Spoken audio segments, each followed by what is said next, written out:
G'day Internet, CJ with you again, and Sydney's in lockdown again. Yay, top stuff, that's ace. And I've chosen the windiest night of the year for another quick informal update video regarding the channel. A couple of things I've got going on in lockdown to stop myself going completely around the twist. So yeah, I'll try to keep it brief though, because I don't even know if you can hear this with all the... It's blowing a bloody gale out here, but anyway, that's a subwoofer, active subwoofer, 250 watts I think it is. It had it's just a vinyl chipboard, laminated chipboard, but it had like a plastic cover on the front face which completely delaminated, and in the process of several house moves and stuff, it got absolutely ruined. It got all crunched up along the bottom edge.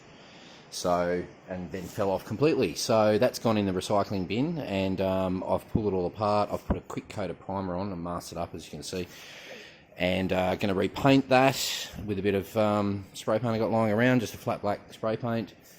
And I've discovered that the wires are frustratingly short. I had a spare bit of 2.5mm building wire lying around, so I'm going to actually take the amp module out and upgrade the wiring, because why the hell not, since I got it apart. And I could probably solder the existing wires back on, but they're, as I say, they're very short.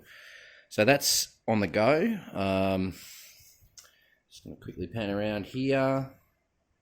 I've got this GE 4 fan, pedestal fan, that I'm going to restore, because this is all like brass blades, brass cage. It's in pretty rough nick. The wiring's completely gone.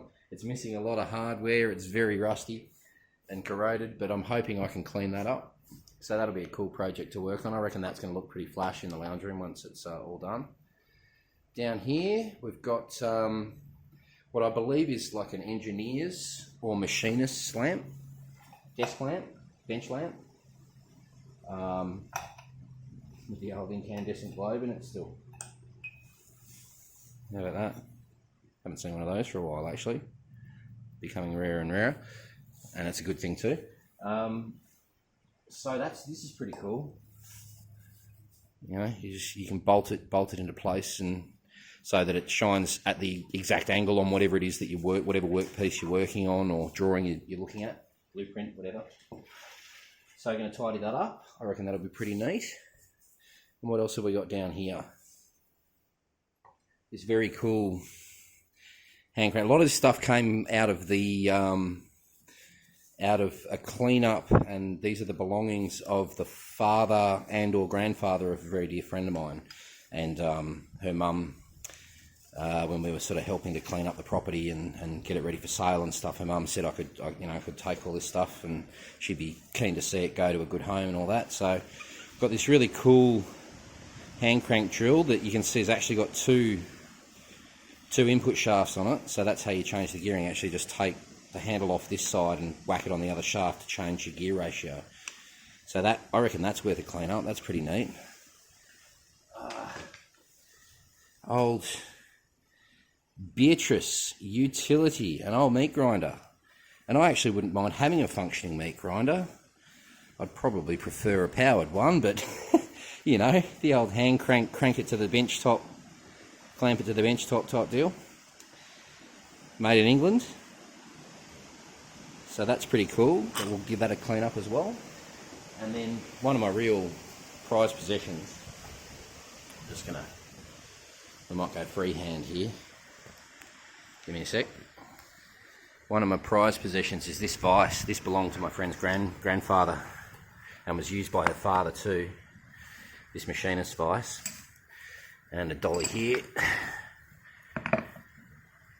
And this ball peen hammer, which I picked up from somewhere else, but that's going to get a new handle obviously. But this is just lovely. It weighs an absolute ton. Reed Manufacturing, Erie, Pennsylvania, USA, made. I'm not sure of the date that this particular unit was made, but it's got 3 patent stamps on the side, one of which dates, the earliest of which dates back to 1808. So that's pretty cool, and that's definitely going to get a new coat of red paint on the outside and all the working parts greased and polished and oiled and cleaned up. along with the bits and pieces to go with. So there you go, guys. There's a few things that I've got on the cards. If any of that sort of sounds interesting to you, subscribe, give me a like if you like, and follow along. There'll be more coming soon, and I promise that these project videos will actually be edited and concise and not a big ramble. Anyway, cheers for watching. Take care, guys. Stay safe in lockdown.